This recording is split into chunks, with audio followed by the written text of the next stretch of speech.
বিএনপির সঙ্গে আন্দোলনে থাকা বেশিরভাগ দলই এখন কাগজ কলমে। জাতীয় নির্বাচন এলেই তৎপর হওয়া এসব দলের নেই কোনো রাজনৈতিক কর্মকাণ্ড। কিছু দলের কেন্দ্রীয় কার্যালয়ও থাকছে তালাবদ্ধ। তাদের নিয়ে কিভাবে দাবি আদায় এ প্রশ্নে বিএনপি নেতারা বলছেন, অর্থ ছাড়াও কর্মী সংকটে এই বেহাল অবস্থা। জাতীয় নির্বাচনের আগে দাবি আদায়ে ২০ দলীয় জোট ভেঙে যুগপৎ আন্দোলন কর্মসূচি দিয়ে মাঠে নামে বিএনপি। ৩৯টি দলের সঙ্গে আলোচনার পর দেয়া হয় হরতাল, অবরোধ সহ নানা কর্মসূচি।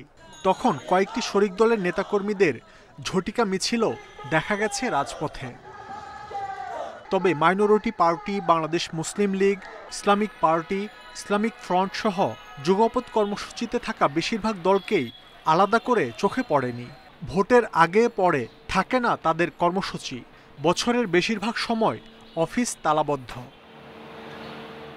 বিএনপির সাথে থাকা ২-৩টি দল ছাড়া বাকিদের সারা দেশে কোনো কার্যক্রম নেই বলেও জানান যুগপৎ আন্দোলনে থাকা দলগুলোর নেতারা।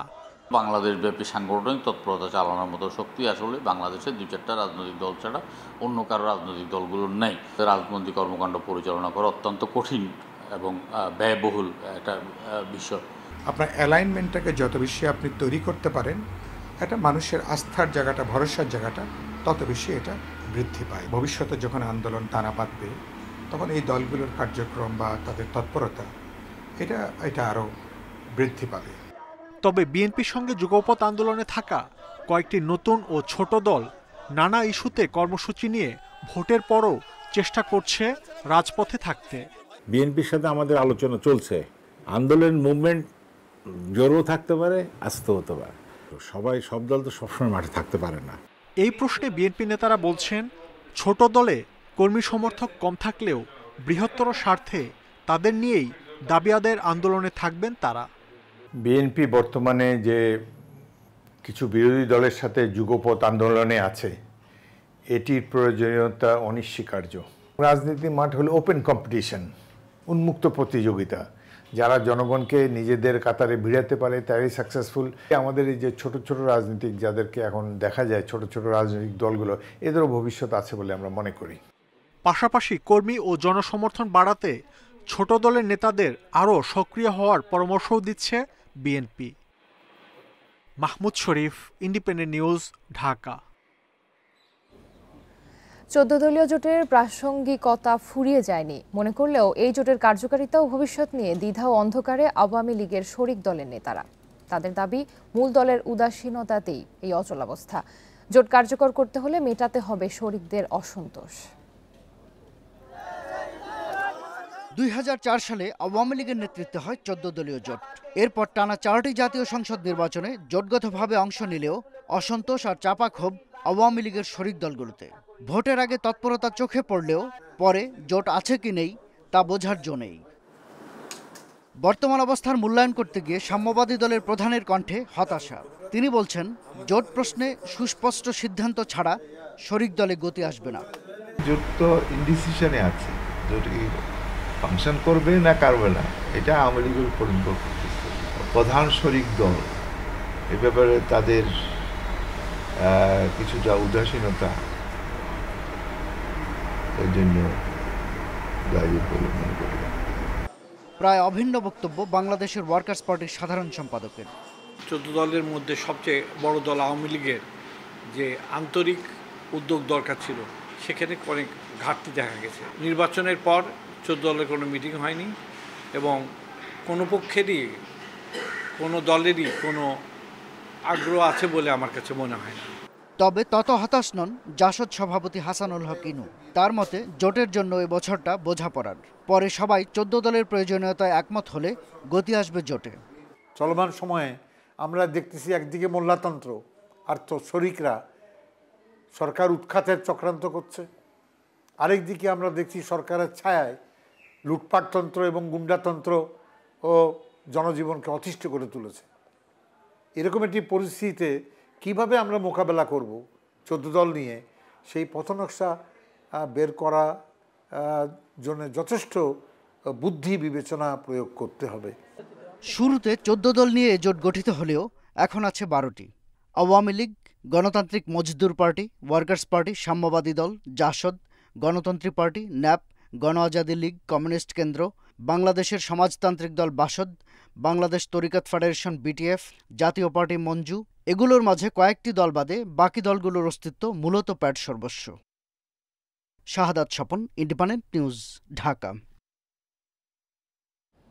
7 জানুয়ারি নির্বাচনে রাজনৈতিক সংকট আরও গভীর হয়েছে, মন্তব্য বিএনপি মহাসচিব মির্জা ফখরুলের। আওয়ামী লীগ সাধারণ সম্পাদক ওবায়দুল কাদের বলেছেন, কোনো অদৃশ্য শক্তি নয়, জনগণের দ্বারা নির্বাচিত হয়ে আওয়ামী লীগ সরকার চালাচ্ছে, মন্তব্য করেছেন দলের সাধারণ সম্পাদক ওবায়দুল কাদের। রোববার তার অভিযোগ, অদৃশ্য শক্তি দ্বারা সরকার পরিচালনা বিএনপির আদর্শিক চরিত্র।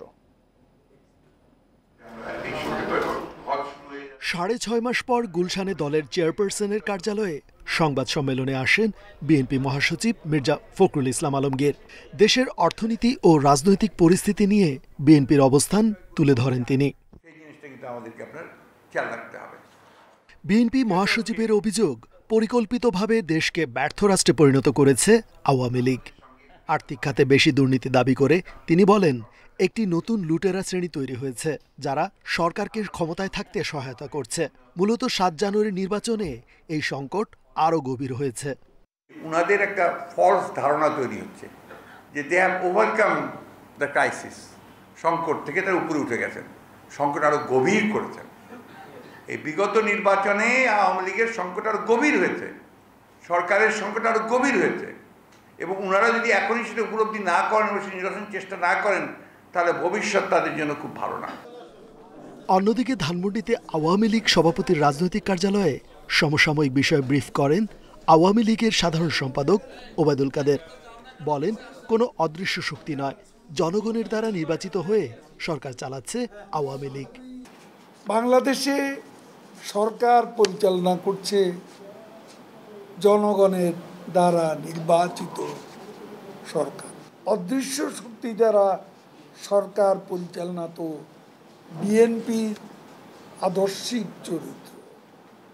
বিএনপির সময় অদৃশ্য অপশক্তি, বিকল্প পাওয়ার সেন্টার, হাওয়া ভবন সরকার পরিচালনা করত। বিএনপি অসত্যকে সত্য বলে চালানোর সুনিপুণ কৌশল জানে বলেও অভিযোগ তার। রেজওয়ানুল হক, ইন্ডিপেন্ডেন্ট নিউজ, ঢাকা। বিএনপির সঙ্গে আন্দোলনে থাকা রাজনৈতিক দলগুলোর বিষয়ে আলোচনা করতে রাজধানীর ধানমন্ডি থেকে যোগ দিয়েছেন 12 দলীয় জোটের সমন্বয়ক ও বাংলাদেশ জাতীয় দলের চেয়ারম্যান সৈয়দ এহসানুল হুদা। জনাব সৈয়দ এহসানুল হুদা, আপনাকে স্বাগত। এই মুহূর্তে দেশে তেমন কোনো রাজনৈতিক দল আসলে সেভাবে দেখা যাচ্ছে না, তো জাতীয় নির্বাচন সামনে রেখে যেসব জোট গঠন হয়েছিল তাদের বর্তমান কার্যকারিতা কি, আপনার কি মনে হয়? দেখুন, আমরা সবাই দেখেছি, জাতি এবং বিশ্ব দেখেছে, একটি একতরফা দামি নির্বাচন হয়ে গেল 7 তারিখ। তারপরে হয়তোবা দেখা যাচ্ছে এখন কিছুটা আন্দোলনে ভাটা পড়েছে বা তেমন কোনো রাজনৈতিক কর্মসূচি নেই, কিন্তু তার মধ্যেও আমরা 12 দলীয় জোট অত্যন্ত সরব আছি। আমরা ভারতীয় পণ্য বর্জন এবং ভারতীয় আগ্রাসনের বিরুদ্ধে রাজপথে সরব আছি। আমাদের বেশ কয়েকটি অনুষ্ঠান পুলিশ দ্বারা পণ্ড করে দেওয়া হয়েছে, তারপরেও আমরা আমাদের অনুষ্ঠানগুলো চালিয়ে যাচ্ছি। সর্বশেষ আমরা ময়মনসিংহে যে অনুষ্ঠানটি করেছি সেখানেও আমরা পুলিশি বাধায় অনুষ্ঠানটি পণ্ড হয়ে গেছে। এর বাইরে যেটা আপনারা দেখতে পাচ্ছেন না, যেটা বললেন আমাকে, আমি এটার সাথে দ্বিমত পোষণ করছি, কারণ আমাদের এখানে মিডিয়াটাও আজকে পার্টিজান। ইটস এমবেডেড জার্নালিজম যেখানে আছে, সেখানে আমরা প্রতিবেশী রাষ্ট্রের নিউজ প্রচারিত হচ্ছে না, সরকারের বিরুদ্ধে তেমন কিছু প্রচারিত হচ্ছে না।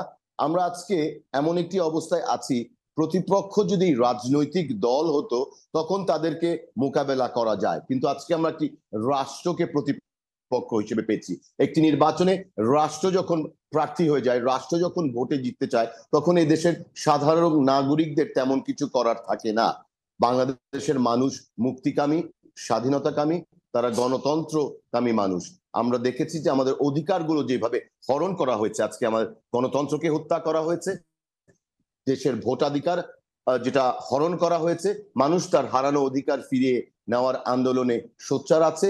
এবং আমরাও 12 দলীয় জোট যুগপৎ ভাবে যারা বিএনপির সাথে ছিলাম, তারা এই মুহূর্তে ইস্যু ভিত্তিক কর্মসূচিগুলোকে নিয়ে এই রাজপথে সোচ্চার আছি, জনগণের অধিকার আদায়ে সবসময় ছিলাম এবং থাকবো ইনশাআল্লাহ। জি, সৈয়দ ইহসান হুদা, আপনি বলছেন জনগণের অধিকার আদায়ের আন্দোলনে আপনারা সবসময় থাকবেন। সেক্ষেত্রে আমরা তো দেখছি যে 12 দলীয় জোট বিএনপির সাথে যুগবদ্ধভাবে আন্দোলনে আছে এবং আন্দোলন করে। তো বর্তমানে জোটের অবস্থানটা আসলে কি, এটি একটু পরিষ্কার করবেন আমাদের জন্য দয়া করে?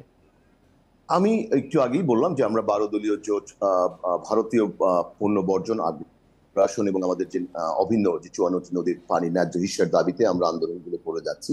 আমরা এখানে একটি এবং সর্বোপরি যে জিনিসটা সবচেয়ে বেশি ইম্পর্টেন্ট আমি মনে করি যে আমাদের আভ্যন্তরীণ রাজনীতিতে ভারতের নগ্ন হস্তক্ষেপ। আপনারা পরশুদিনও দেখেছেন আওয়ামী লীগের সাধারণ সম্পাদক ওবায়দুল কাদের সাহেব বলেছেন ভারতের আনুকূল্যে তারা ক্ষমতায় আছে। স্পষ্ট করে দিচ্ছেন স্বামী স্ত্রী সম্পর্কটা ওনারাই আখ্যা দিয়েছেন। এই জায়গায় আমরা ভারতীয় জনগণকে যে মেসেজটা দিতে চাচ্ছি যে একটি দল নয়, দেশের সাথে সম্পর্ক করতে হবে এবং আমরা বন্ধুত্ব চাই। আমরা প্রতিবেশী আপনার পাল্টানো যায় না, বন্ধু পাল্টানো যায়। আমরা তাদের সাথে সমতার ভিত্তিতে একটি সুসম্পর্ক চাই এবং বাংলাদেশের আভ্যন্তরীণ ব্যাপারে তাদের হস্তক্ষেপ থেকে বিরত থাকার জন্য আহ্বান করছি। তাদের সরকারি নীতির পরিবর্তন চাচ্ছি। বাংলাদেশের মানুষকে তাদের ভোটাধিকার প্রয়োগ করার যে অধিকার তারা হরণ করেছে আওয়ামী লীগের মাধ্যমে, সে ব্যাপারে আমরা একটি ক্লিয়ার মেসেজ দিতে চাচ্ছি। আপাতত আমরা জোটগতভাবে 12 দলীয় জোট এই আন্দোলনটি করে যাচ্ছে। এছাড়া গতকাল আমরা বিএনপির সাথে বিএনপি লিয়াজো কমিটির সাথে আমরা একটি বৈঠক করেছি। সেখানে ভবিষ্যৎ আন্দোলন কর্মপন্থা নিয়ে আলোচনা হয়েছে। আমরা অচিরেই যার যার অবস্থান থেকে কিছু কর্মসূচি এবং যুগপথভাবে আমাদের যে আন্দোলনের যে দাবিটা ছিল একটি নির্দলীয় নিরপেক্ষ সরকারের অধীনে নির্বাচন, সে ব্যাপারে অচিরেই আমরা রাজপথে আবারও সরব হব। জি, সৈয়দ ইহসান হুদা, আপনি আপনার অবস্থান এবং আপনার দলের অবস্থান সম্পূর্ণরূপে পরিষ্কার করেছেন। আমাদের সময় দেওয়ার জন্য আপনাকে অসংখ্য ধন্যবাদ। অবৈধ সেট টপ বক্স আমদানিকারকদের বিরুদ্ধে কঠোর ব্যবস্থা নেবে সরকার। এজন্য গোয়েন্দা নজরদারি চলছে বলে জানিয়েছেন ডাক, টেলিযোগাযোগ ও তথ্য প্রযুক্তি প্রতিমন্ত্রী জুনাইদ আহমেদ পলক। এদিকে দেশে বঙ্গবন্ধু স্যাটেলাইট ছাড়া কোনো দেশি বিদেশি কোনো টিভি চ্যানেল সম্প্রচারের অনুমতি না দিতে বিটিআরসিকে আহ্বান জানিয়েছেন বাংলাদেশ স্যাটেলাইট কোম্পানির চেয়ারম্যান। 2018 সালের 12 মে উৎক্ষেপণ করা হয় দেশের প্রথম কৃত্রিম উপগ্রহ বঙ্গবন্ধু স্যাটেলাইট 1। 6 বছরের পথ চলার নানা আয়োজনের কথা তুলে ধরা হয় বর্ষপূর্তির অনুষ্ঠানে। রোববার সন্ধ্যায় ঢাকা ক্লাবে এই আয়োজন করে বাংলাদেশ স্যাটেলাইট কোম্পানি। বর্তমানে এই স্যাটেলাইটের সুবিধা পাচ্ছে দেশের 40টি টিভি চ্যানেল, 26টি বিদেশি চ্যানেল, সামরিক ও নিরাপত্তা বাহিনী, সরকারি বেসরকারি বিভিন্ন সংস্থা। গত বছর যা থেকে আয় হয়েছে 150 কোটি টাকা। স্যাটেলাইটটির মেয়াদ 15 বছর হলেও 18 বছর পর্যন্ত টিকবে আশা কর্তৃপক্ষের। Landing rights for broadcasting satellite service নীতিমালা অনুযায়ী, যেটা বিটিআরসি তৈরি করেছে, বাংলাদেশে দেশি বিদেশি যে কোনো টিভি যদি বাংলাদেশে প্রচার করতে হয়, এটা আমাদের বঙ্গবন্ধু স্যাটেলাইটের মাধ্যমে আসতে হবে। অনুষ্ঠানে ভার্চুয়ালি যোগ দেন পররাষ্ট্রমন্ত্রী ও তথ্য ও সম্প্রচার প্রতিমন্ত্রী। তারা জানান দেশীয় স্যাটেলাইট ব্যবহারের কারণে অনেক ডলার সাশ্রয় হচ্ছে। আমি আশা করি যে পর্যায়ক্রমে অন্যান্য বিদেশি চ্যানেলসমূহ দেশের আইন অনুযায়ী বঙ্গবন্ধু স্যাটেলাইট 1-এ যুক্ত হবে। বিদেশি কোম্পানি টিআরপি দিত এবং সেই বিদেশি কোম্পানিকে টেলিভিশন চ্যানেলগুলোকে ফি দিতে হতো। এখন ফরেন কারেন্সিতে দিতে হবে না, বা ফরেন কারেন্সি আমাদের দেশ থেকে টিআরপির জন্য চলে যাবে না। আগামী 5 বছরের মধ্যে বঙ্গবন্ধু স্যাটেলাইট 2 উৎক্ষেপণ করা হবে বলে জানান টেলিযোগাযোগ প্রতিমন্ত্রী। কোন প্রতিষ্ঠান বা কোন দেশের সাথে আমরা গেলে আমাদের নিজেদের সক্ষমতাটা আমরা বৃদ্ধি করতে পারি, সেই সকল বিচার বিশ্লেষণ করেই যে আগামী 5 বছরের মধ্যে, অর্থাৎ আমাদের সরকারের এই মেয়াদেই আমরা বঙ্গবন্ধু 2 স্যাটেলাইট ইনশাআল্লাহ আমরা উৎক্ষেপণ করতে পারবো। তিনি আরো জানান বঙ্গবন্ধু স্যাটেলাইট 2 হবে আর্থ অবজারভেটরি, যা পরিবেশ, কৃষি ও প্রতিরক্ষা ব্যবস্থার উন্নয়নে গুরুত্বপূর্ণ ভূমিকা রাখবে। ইকরামুল কবির, ইন্ডিপেন্ডেন্ট নিউজ, ঢাকা। পাবনার আটঘরিয়ায় উপজেলা নির্বাচনকে ঘিরে প্রতিপক্ষের হামলায় 10 জন আহত হয়েছেন। গত রাত 9টায় উপজেলার দেবোত্তর ইউনিয়নের মতিগাছা গ্রামে হামলার ঘটনা ঘটে। ভুক্তভোগীদের অভিযোগ, চেয়ারম্যান প্রার্থী তানভীর ইসলামের প্রচারণা শেষে বাড়ি ফেরার পথে চেয়ারম্যান প্রার্থী সাইফুল ইসলাম কামালের সমর্থকরা তাদের উপর হামলা চালায়। এ সময় বেশ কয়েকজনকে ধারালো অস্ত্র দিয়ে আঘাত করা হয়। পরে স্থানীয়রা তাদের উদ্ধার করে পাবনা জেনারেল হাসপাতালে নিয়ে যায়। আহত 10 জনের মধ্যে 5 জনের অবস্থা গুরুতর বলে জানিয়েছেন চিকিৎসক। এই ঘটনায় এলাকায় পুলিশ মোতায়েন করা হয়েছে উল্লেখ করে আটঘরিয়া থানার ওসি হাদিউল ইসলাম জানান, পরিস্থিতি এখন শান্ত রয়েছে।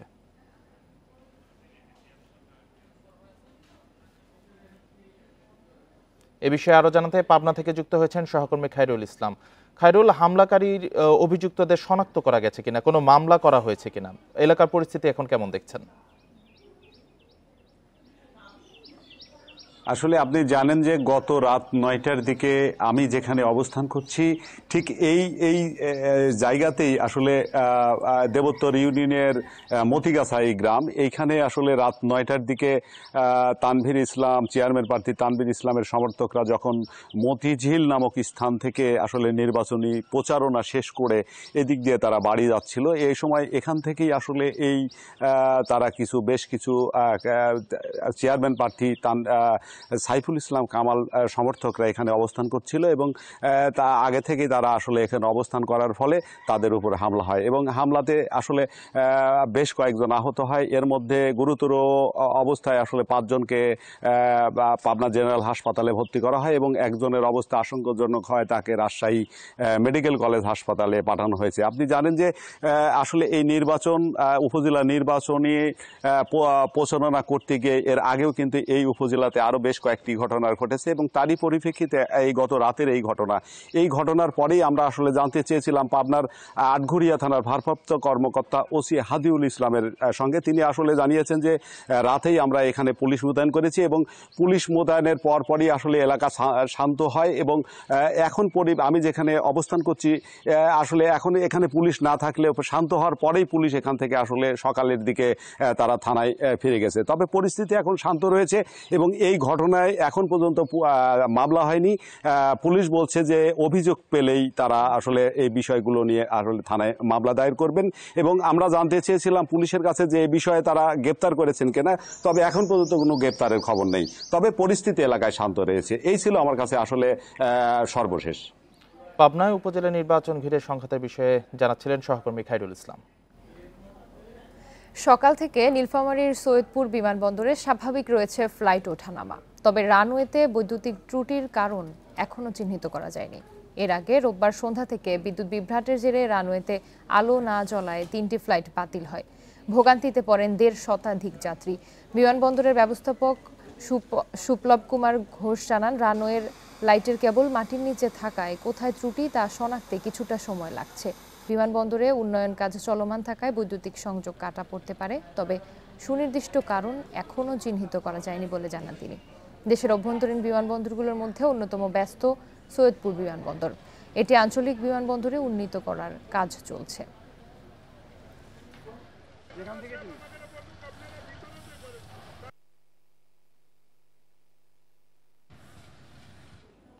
যমুনা নদীর উপর দ্রুত গতিতে এগিয়ে চলছে বঙ্গবন্ধু রেল সেতুর কাজ।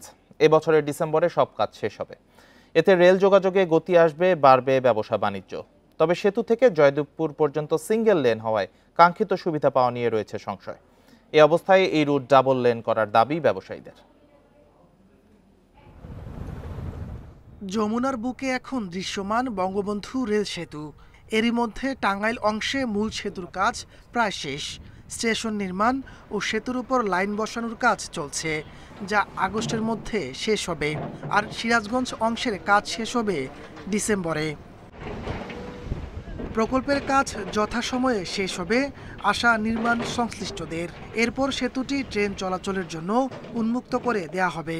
50 নম্বর প্লার থেকে শুরু করে আমাদের টার্গেট 26 নং প্লার পর্যন্ত, তো অলরেডি আমাদের 36 পর্যন্ত কমপ্লিট। টোটাল 85% অগ্রগতি হয়েছে, আর পশ্চিম পারে কিছুটা কম অগ্রগতি, দ্যাট ইজ 63%। এভারেজ আসলে এরকম 76.5% অগ্রগতি হয়েছে। সেতুটি চালু হলে ব্যবসা বাণিজ্যে গতি আসবে, তবে সেতু থেকে জয়দেবপুর পর্যন্ত সিঙ্গেল লেন হওয়ায় কাঙ্ক্ষিত সুবিধা পাওয়া নিয়ে সংশয় রয়েছে। একটা লেন হওয়ার কারণে এখানে সেই ব্যবসায়ীরা সেই সুবিধাটা পাবে না। যদি ডাবল লেন চালু হয় সেক্ষেত্রে ব্যবসায়ীরা সুবিধা পাবে। রেলওয়ের মহাপরিচালক জানান, জয়দেবপুর থেকে বঙ্গবন্ধু সেতু হয়ে ঈশ্বরদী পর্যন্ত ডবল লেনের রেল লাইনের প্রকল্প হাতে নেওয়া হয়েছে। প্রকল্পটি বাস্তবায়ন হলে এ রুটে 120 কিলোমিটার গতিতে ট্রেন চলতে পারবে। এখন আমাদের সিঙ্গেল লাইন এবং সেতুতে যে গতি এবং লোডের যে রেস্ট্রিকশন আছে, তার কারণে আমরা সব ধরনের পণ্য পরিবহন করতে পারি না। তো আমাদের যখন ডবল লাইন হয়ে যাবে তখন আমরা এখন আমাদের এই সেকশনে আমরা 38টা ট্রেন চালাতে পারি, তখন আমরা 100-র বেশি ট্রেন চালাতে পারবো। 2020 সালের 29 নভেম্বর বঙ্গবন্ধু রেল সেতুর নির্মাণ কাজের ভিত্তিপ্রস্তর স্থাপন করেন প্রধানমন্ত্রী শেখ হাসিনা।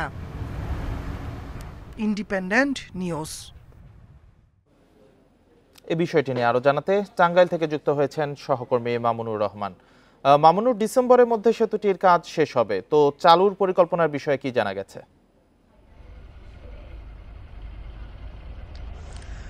টাঙ্গাইল অংশের কাজ কিন্তু 90% উপরে শেষ হয়েছে, অর্থাৎ মূল যে মেগা স্ট্রাকচার সেটা শেষ হয়েছে। আমি যদি একটু দেখানোর চেষ্টা করি, এবং রেল লাইনটাও সেটাও কিন্তু স্থাপন করা হয়েছে, অর্থাৎ এই অংশের কাজ কিন্তু অনেকটাই শেষ হয়ে গিয়েছে। সিরাজগঞ্জের অংশের কাজ টাঙ্গাইল অংশের সাথে কিছুটা কম হয়েছে। তারপরেও আগস্ট বা সেপ্টেম্বর নাগাদই সম্পূর্ণ কাজটা শেষ হবে বলে আমরা কিন্তু সেতু কর্তৃপক্ষের সাথে যাদের সাথে কথা বলছি তাদের কাছ থেকে জানতে পেরেছি, এবং তারা যেটা বলছেন যে চলতি বছরের ডিসেম্বরেই কিন্তু এই সেতুটি চালু হবে। এই সেতুটি চালু হলে আমি যদি একটু দেখানোর চেষ্টা করি, এই পাশে যে সেতুটি রয়েছে বঙ্গবন্ধু সেতু, এই সেতু দিয়ে এখনও কিন্তু ট্রেন চলাচল করে, কিন্তু এই সেতুটি ঝুঁকিপূর্ণতার কারণে অর্থাৎ নিরাপত্তার স্বার্থে 20 কিলোমিটারের বেশি বেগে এই রেল এখান দিয়ে রেল যাতায়াত করতে পারে না, যে কারণে উত্তরবঙ্গের সাথে রাজধানী ঢাকা রেল যোগাযোগ কিন্তু অনেকটাই মন্তর হয়ে গেছে, এবং সেখান থেকে বের হওয়ার জন্যই কিন্তু অর্থাৎ রেলের গতি বাড়ানোর জন্যই কিন্তু এই বঙ্গবন্ধু রেলের সেতুটি নির্মাণ করা হচ্ছে, এবং এই ডিসেম্বরে এটা চালু হবে। এটি চালু হলে প্রতিদিন অন্তত 88টি ট্রেন চলাচল করবে, এবং বিশেষ ট্রেন সহ শতাধিক ট্রেন চলাচলের সক্ষমতা থাকবে এই সেতুটির। কিন্তু এই সেতুটি 2 লেনের হলেও, অর্থাৎ দুটি ট্রেন একসাথে চলতে পারলেও বঙ্গবন্ধু রেল সেতুর এই পাশ থেকে জয়দেবপুর পর্যন্ত সেটা কিন্তু এখনও সিঙ্গেল লেনই রয়েছে, যে কারণে সেতু 2 লেন হলেও এটা কিন্তু 2 লেনের ব্যবহার করা যাবে না। যে সেক্ষেত্রে হয়েছে কি, যে পূর্ণাঙ্গ যে সেই সেবাটা কিন্তু পাবে না। স্থানীয় জনগণ যেটা চাচ্ছে যে দ্রুত গতিতে এই বঙ্গবন্ধু রেল সেতু থেকে জয়দেবপুর পর্যন্ত 2 লেন স্থাপন করা হোক। তো এই বিষয়ে আমরা রেলের ঊর্ধ্বতন কর্তৃপক্ষের সাথে বিগত সময়ে কথা বলেছিলাম। তারা যেটা বলেছে যে এই বঙ্গবন্ধু সেতু থেকে জয়দেবপুর পর্যন্ত 2 লেন করার জন্য তারা পরিকল্পনা হাতে নিয়েছে, এবং এটা দ্রুতই বাস্তবায়ন হবে। এই বাস্তবায়ন হলে উত্তরবঙ্গের সাথে রাজধানী ঢাকার রেল যোগাযোগ যেমন ত্বরান্বিত হবে, একই সাথে ত্বরান্বিত হবে এই অঞ্চলের ব্যবসা বাণিজ্যে। এবং আপনি জানেন যে ভুয়াপুরে যে জায়গাতে বঙ্গবন্ধু রেল সেতু হচ্ছে তার পাশেই কিন্তু একটি ইকোনমিক জোন হওয়ার কথা রয়েছে, সেটা হলে কিন্তু টাঙ্গাইলের অর্থনীতি এগিয়ে যাবে। এই হচ্ছে আমার কাছে বঙ্গবন্ধু রেল সেতুর সর্বশেষ। টাঙ্গাইল থেকে জানাচ্ছিলেন সহকর্মী মামুনুর রহমান। সোমালি জলদস্যুদের কবল থেকে মুক্ত জাহাজ এমভি আব্দুল্লাহ আজ রাতের মধ্যে কক্সবাজারের কুতুবদিয়ায় নোঙর করতে পারে। জাহাজে থাকা নাবিক জানিয়েছেন, কক্সবাজারের কুতুবদিয়ায় কিছু পণ্য খালাস করে জাহাজটি চট্টগ্রাম ফিরবে সামনের বৃহস্পতিবার সকালে। আরব আমিরাতের ফুজাইরা বন্দর থেকে গত 1 মে চট্টগ্রামের উদ্দেশ্যে রওনা দেয় এমভি আব্দুল্লাহ। বিরামহীন 12 দিন চলার পর রোববার জাহাজটি বঙ্গোপসাগরের ইন্ডিয়ান জলসীমা অতিক্রম করেছিল। জিম্মি দশা থেকে মুক্ত 23 নাবিককে নিয়ে রোববার দুপুরে এমভি আব্দুল্লাহ বাংলাদেশি জলসীমা থেকে 20 নটিক্যাল মাইল দূরে ছিল বলে জানান জাহাজে থাকা ক্যাপ্টেন। জাহাজের অবস্থান নির্ণয়কারী সংস্থা মেরিন ট্রাফিক বলছে জাহাজটির গতি 10.5 নটিক্যাল মাইল। আগামীকাল 13 মে রাত 8টা থেকে 10টা আশা করা যায়। ডিপেন্ড করা যায় এখানে জোয়ার ভাটার উপর কি, ভাটা বেশি পেলে দেরি হবে। 13 যাবো তো 14-15 তারিখ বিকালে অথবা 16 তারিখ সকালবেলায় আলফাতে আসবো, আলফা অ্যাঙ্করে যেটা ইনার অ্যাঙ্করেজ। আগামী 26 মে শুরু হচ্ছে একাদশ শ্রেণীতে ভর্তি আবেদন। ক্লাস শুরু জুলাইয়ের শেষ দিকে। সারা দেশে একাদশ শ্রেণীতে আসন 24 লাখ, যা পাশ করা শিক্ষার্থীদের তুলনায় অনেক বেশি। তাই ভর্তিতে কোনো সংকট হওয়ার কথা নয়। এবার এসএসসি পরীক্ষায় পাশ করেছে 16,72,153 শিক্ষার্থী, যা গত বছরের পাশের তুলনায় 2.65% বেশি। আলহামদুলিল্লাহ ভালোই হয়েছে, আমাদের উদয়ন বরাবরই ভালো একটা রেজাল্ট করে, এবারও আলহামদুলিল্লাহ সবারই ভালো হয়েছে। খুব ভালো লাগছে, যত কষ্ট ছিল সব সার্থক। শিক্ষা বোর্ড বলছে পাশ করা শিক্ষার্থীদের চেয়ে 8 লাখের মতো আসন বেশি, তাই ভর্তিতে সংকট না হলেও নামকরা কলেজে আসন সংকট আছে। আগামী 26 মে থেকে অনলাইনে ভর্তি আবেদন শুরু। জুলাইয়ের শেষ দিকে ক্লাস শুরুর পরিকল্পনা। করোনার প্রভাব থেকে স্বাভাবিক সূচিতে ফেরার চেষ্টা থাকছে একাদশ শ্রেণীর রুটিনে। বাংলাদেশে একাদশ শ্রেণী ভর্তিযোগ্য আসন আছে প্রায় 25 লাখ। আশা করছি যে আমাদের পরীক্ষা শিক্ষার্থীদের ভর্তি নিয়ে কোনো আসন সংকট নেই, তবে আমাদের অনেক শিক্ষার্থী ভালো কিছু শিক্ষা প্রতিষ্ঠানে ভর্তি হতে চায়। এবার রাজধানীতে বাংলা মাধ্যমে ভর্তি ফি সর্বোচ্চ ৭,৫০০ ও ইংরেজি মাধ্যমে ৮,৫০০ টাকা। ঢাকার বাইরে অন্য মেট্রোপলিটন শহরে বাংলা মাধ্যমে সর্বোচ্চ ৫,০০০, জেলা শহরে ৩ ও উপজেলা শহরে ২,৫০০ টাকা ভর্তি ফি নির্ধারণ হয়েছে। আমাদের কাছে অভিযোগ আসে যে আমাদের যে নির্ধারিত যে ফি, ভর্তির ফি বা সেশন ফি, তার থেকেও কিছু কিছু শিক্ষা প্রতিষ্ঠান বেশি নিয়ে থাকে। সেটির বিরুদ্ধে আমরা কঠোর অবস্থানে আছি। শিক্ষকরা বলছেন, শিক্ষার্থীরা পরীক্ষার নম্বরের উপর ভিত্তি করে আবেদন করলে ভর্তি নিয়ে কোনো সংকটে পড়তে হবে না। আমরা তো একেবারেই অক্টোবরে ছিল গতবার, এবার কিন্তু আমরা জুলাই আসলাম, যদি ক্লাস শুরু করা যায়, এবং সেটাই আমাদের যে জুলাই আমরা শুরু করব। সর্বোচ্চ 10টি কলেজে অনলাইনে আবেদন করতে পারবে শিক্ষার্থীরা। 3 দফা আবেদনের সুযোগ দেওয়ার পরিকল্পনা শিক্ষা বোর্ডের। নূরে আলম, ইন্ডিপেন্ডেন্ট নিউজ, ঢাকা। এবার এসএসসি ও সমমানের পরীক্ষায় অংশ নিলেও 51 প্রতিষ্ঠানের 370 শিক্ষার্থীর কেউই উত্তীর্ণ হতে পারেনি। সবচেয়ে বেশি প্রতিষ্ঠানের তালিকায় আছে 42টি মাদ্রাসা। এছাড়া ঢাকা বোর্ডে 3টি, রাজশাহীতে 2টি এবং দিনাজপুরে শতভাগ ফেল করা শিক্ষা প্রতিষ্ঠানের সংখ্যা 4। এমন ফলাফল নিয়ে সদুত্তর নেই প্রতিষ্ঠান প্রধানদের কাছে, তবে এসব প্রতিষ্ঠানের বিষয়ে ব্যবস্থা নেওয়ার কথা জানিয়েছেন বোর্ড চেয়ারম্যান। 2023 সালে এসএসসি ও সমমানের পরীক্ষায় 48টি প্রতিষ্ঠানের কোনো শিক্ষার্থী পাশ করতে পারেনি। এবার সেই সংখ্যা বেড়ে হয়েছে 51টি। ঢাকা বোর্ড থেকে 3টি, রাজশাহী থেকে 2টি ও দিনাজপুর থেকে 4টি শিক্ষা প্রতিষ্ঠানের কেউ এসএসসিতে উত্তীর্ণ হতে পারেননি। এছাড়া মাদ্রাসা শিক্ষা বোর্ডে সবচেয়ে বেশি 42টি প্রতিষ্ঠানের ফলাফল শূন্য। দিনাজপুরে চৌমুহনী মডেল মাধ্যমিক বিদ্যালয় 1998 সালে প্রতিষ্ঠিত হলেও এনপিওভুক্ত হয় এবার। মানবিক বিভাগের 4 জন মেয়ে এবং 2 জন ছেলে পরীক্ষায় অংশগ্রহণ করলেও কৃতকার্য হয়নি একজনও। আমরা যখন এটা হয়ে 9-10 পাইলাম, তখন আমরা ওখান থেকে নিয়ে আসে পরীক্ষার করছি। আর আমি না অসুস্থ। পরীক্ষায় অংশ নিয়ে একজনও পাশ না করা প্রতিষ্ঠানের বিষয়ে মন্ত্রণালয়ের সিদ্ধান্ত বাস্তবায়নের কথা জানিয়েছেন বোর্ড চেয়ারম্যান। গত 3 বছরে যারা 0 পাস করেছে এরকমের তথ্য নিয়ে আলোচনা হয়েছে মন্ত্রণালয়ে, তারা তথ্য চেয়েছে, তারা সিদ্ধান্ত জানাবে। এবারে যারা 0 পাস করেছে তাদের তথ্য নিশ্চয়ই তারা জানতে চাইবে এবং সিদ্ধান্ত জানাবে, সেরকমের ব্যবস্থা নেওয়া হবে। এবার 9টি মাধ্যমিক বিদ্যালয়ের 55 জন ও 42টি মাদ্রাসা থেকে 315 জন শিক্ষার্থী পরীক্ষায় অংশ নেন। তাদের একজনও উত্তীর্ণ না হওয়ায় প্রশ্ন উঠেছে শিক্ষকদের পাঠদান নিয়ে। Sadequr Rahman Siddiqui, independent news. এসএসসিতে পাশের হারে সবচেয়ে পিছিয়ে সিলেট বোর্ড। এবার জিপিএ 5 সামান্য বাড়লেও কমেছে পাশের হার। গত বছর 76.06% শিক্ষার্থী পাশ করলেও এবার তা কমে দাঁড়িয়েছে 73.35-এ। শিক্ষার্থীদের পড়ালেখায় অমনোযোগ, বিদেশে যাওয়ার প্রবণতা এবং দক্ষ শিক্ষক ও সঠিক দিক নির্দেশনার অভাবেই খারাপ ফল বলে মত অনেকের। 2022 সালে ভয়াবহ বন্যার পর এসএসসি ও সমমানের পরীক্ষায় সবচেয়ে খারাপ ফল হয় সিলেট শিক্ষা বোর্ডে। গত বছরও 9টি বোর্ডের মধ্যে সিলেটের অবস্থান ছিল 7ম। আর এবার পাশের হারে একেবারে তলানিতে প্রবাসী অধ্যুষিত এ অঞ্চলের পরীক্ষার্থীরা। সিলেট শিক্ষা বোর্ড থেকে এবার 1,09,073 জন পরীক্ষায় অংশ নিয়ে পাশ করেছে 80,006 জন। এর মধ্যে জিপিএ 5 পেয়েছে 5,471 জন পরীক্ষার্থী। আশানুরূপ ফল না হওয়ায় হতাশা ছড়ছে অনেকের কথায়। 2 জন মনে হয় বিদেশে চলে গেছিল, এই জন্য পরীক্ষা দিতে পারে নাই। এবার তো ফুল সিলেবাসে পরীক্ষা হলো, বাচ্চাদের উপর একটু চাপ হয়ে গেছে, কিন্তু ওরা মোটামুটি কভার করে নিচ্ছে, কিন্তু পার্সেন্টেজটা কেন কম আসছে জানি না। শিক্ষকেরা জানান, শিক্ষার্থীদের পড়াশোনায় অমনোযোগ ও বিদেশ যাওয়ার প্রবণতার পাশাপাশি দক্ষ শিক্ষকের অভাবে বারবার ফল বিপর্যয় হচ্ছে।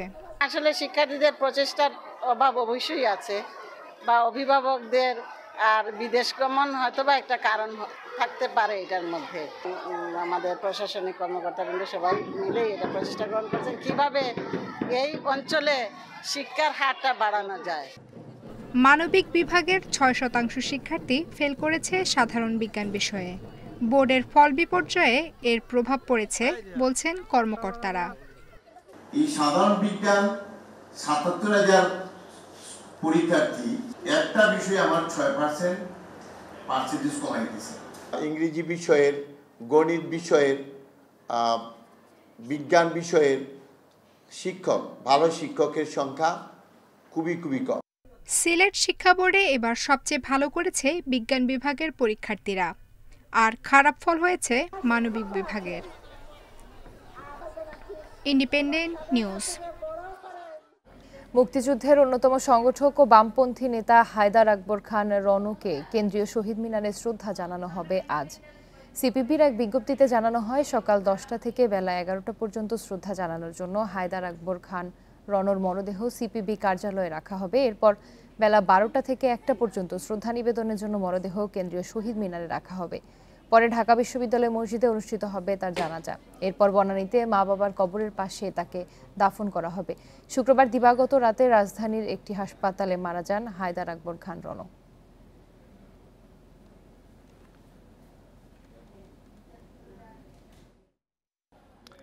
ভিসা ইস্যুর মেয়াদ শনিবার শেষ হলেও ভিসা পায়নি 11,000-এর বেশি হজযাত্রী। তবে হজ এজেন্সিদের সংগঠন হাব বলছে, সৌদি আরব সময় না বাড়ালেও ই ভিসা পদ্ধতি চালু রয়েছে। রোববার ধর্ম মন্ত্রণালয় বলেছে, নিবন্ধন করা সবাই সৌদি আরব যেতে পারবেন।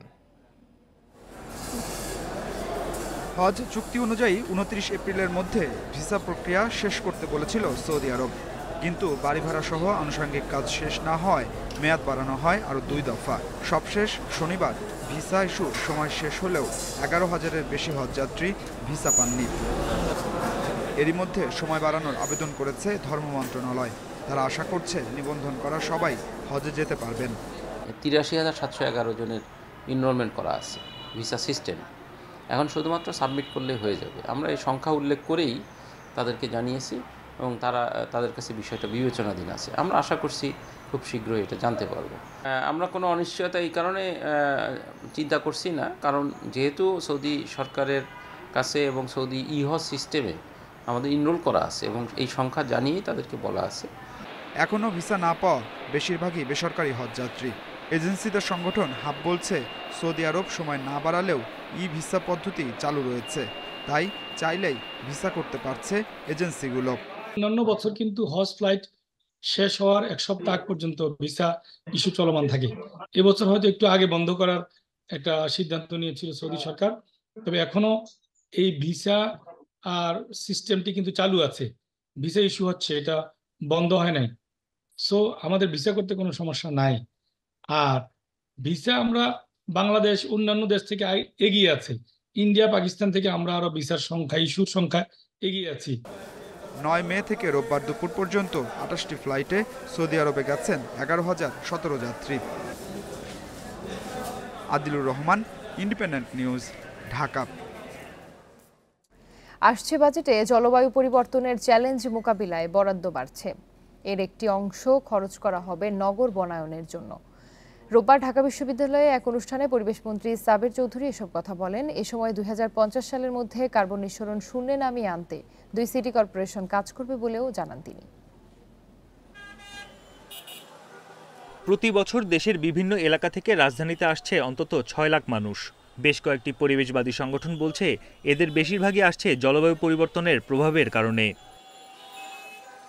প্ল্যানার্স ইনস্টিটিউটের গবেষণায় উঠে এসেছে, 10 বছরে ঢাকায় জলাশয় কমেছে 17%, কাটা হয়েছে গাছপালা, বেড়েছে দালানঘর। এবছর টানা তাপপ্রবাহের দিক দিয়ে 76 বছরের রেকর্ড ভেঙেছে। এমন পরিস্থিতিতে জলবায়ুর পরিবর্তনের চ্যালেঞ্জ মোকাবেলায় পরিকল্পনা হাতে নিয়েছে ঢাকার 2 সিটি কর্পোরেশন। এ খাতে আলাদা বাজেট রাখার কথা বলেন 2 মেয়র। জানান, গুরুত্ব দেওয়া হবে দূষণমুক্ত বাহন ও নগর সবুজায়নে। যারা জলবায়ু পরিবর্তনের যে দেশগুলো দায়ী, তাদেরকে এই ক্লাইমেট ফান্ড অবশ্যই দিতে হবে। এখন সময় আসছে, আমরা দেখতে চাই বিশ্বের দেশগুলো কত টাকা দিয়েছে আমাদেরকে। তারা বড় বড় কথা বলে, কিন্তু তারা যখন টাকার কথা বলি তখন তারা কিন্তু কেউ দেয় না। বাজেটে আমাদের নিজস্ব অর্থ থেকে আমরা সংস্থান রাখবো, যাতে করে আমরা যেখানে যে লক্ষ্য দেওয়া হয়েছে যে 2050 সালের মধ্যে নেট জিরো এমিশনে যাওয়া যায়, তার জন্য যে চিহ্নিত করা হয়েছে কার্যকলাপগুলো, সেই সম্পূর্ণ কার্যকলাপ পূর্ণ বাস্তবায়নের জন্য ঢাকা দক্ষিণ সিটি কর্পোরেশন কাজ করে যাবে। পরিবেশ মন্ত্রী বলেন, বাংলাদেশে কার্বন নিঃসরণের মাত্রা মাত্র 0.4%, অথচ ভুগতে হচ্ছে এদেশকেই। চ্যালেঞ্জ মোকাবেলায় বরাদ্দ বাড়ানোর আশ্বাস দেন তিনি। প্রায় 37,000 কোটি টাকা আমরা কিন্তু বরাদ্দ দিয়েছি জলবায়ু পরিবর্তনের জন্য 25টা মন্ত্রণালয়ের মাধ্যমে 37,000 কোটি টাকা। কোন দেশ এটা করে? কিন্তু সেটা আমাদের জন্য যথেষ্ট না, তারপরেও আমাদের দরকার হবে। নগর বনায়ন প্রকল্প আবারও শুরুর কথা জানান মন্ত্রী। এতে কাউন্সিলরদের এগিয়ে আসার আহ্বান জানান তিনি। জাতীয় যে কর্মসূচি আছে তার সাথে কিন্তু এখানে অ্যালাইনমেন্ট আছে। বন ইবনে কামাল, ইন্ডিপেন্ডেন্ট নিউজ, ঢাকা।